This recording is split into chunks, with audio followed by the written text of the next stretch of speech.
দেখাইতে পারে যে কোন জায়গায় সুপারিশ করেছি, কাউকে এসপি নিয়োগ দেওয়ার জন্য, ডিসি নিয়োগ দেওয়ার জন্য, ওসি নিয়োগ দেওয়ার জন্য, এসআই নিয়োগ দেওয়ার জন্য, এই জায়গায় রাজনীতি থেকে ইস্তফা দিব। এরা একটু নতুন রাজনীতিতে আসছে তো, শিষ্টাচার বা পরিস্থিতি একটু বোঝায় একটু ঘাটতি আছে। যাই হোক, বিশেষ করে ধরে এই আন্দোলনের নেতৃত্ব আমাদের তরুণরা কেন তাদের একটা পার্টির সিম্বল শাপলা, সেটা দিতে হবে। শাপলা মান্না ভাই তার আগে নিবন্ধনে চেয়েছিলেন, মান্না ভাই কিন্তু দেয়নি, বিকজ গেজেটে নাই। তাহলে আমরা শিক্ষিত মানুষেরও যদি আমরা উল্টোই খেলতে থাকি যে আমার পক্ষে না গেলে, আমার পজিশন না থাকলে এটা সঠিক নেই। আমরা যে বলছি এখানে আজহার যেটা বলছেন, যদি সেটা পার্টি রিপ্রেজেন্ট করেন যে ইউনোটা আমার আছে কিনা, ডিসিটা আমার আছে কিনা।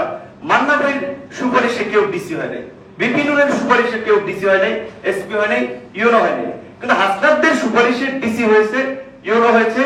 তুমি একটু পরে বলো, পরে বলো। না না এখানে পরে বলো, তুমি বলো, পরে বলো না, তুমি পরে বলো না। আপনি এখানে আমাদের সুপারিশে একটা, আমি এখানে মিডিয়ার সামনে একটা পত্রিকা অফিসে বলছি, একজন কোন জায়গায় যদি দেখাইতে পারে যে কোন জায়গায় সুপারিশ করেছি, কাউকে এসপি নিয়োগ দেওয়ার জন্য, ডিসি নিয়োগ দেওয়ার জন্য, ওসি নিয়োগ দেওয়ার জন্য, এসআই নিয়োগ দেওয়ার জন্য, এই জায়গায় রাজনীতি থেকে ইস্তফা দিব। এই যে আপনিও লিস্ট পাঠাইছেন, আপনিও বিভিন্ন টেন্ডারের লিস্ট পাঠাইছেন, আপনিও বিভিন্ন কি ইয়ার লিস্ট পাঠাইছেন, এগুলা ভাগ্যটার জন্য না বনে আপনারা হচ্ছেন এনসিপি সমালোচনা বিষয়টা আপনি নিয়ে নিতে পারেন। মানে এরা একটু নতুন রাজনীতিতে আসছে তো, শিষ্টাচার বা পরিস্থিতি একটু বোঝায় একটু ঘাটতি আছে। যাই হোক।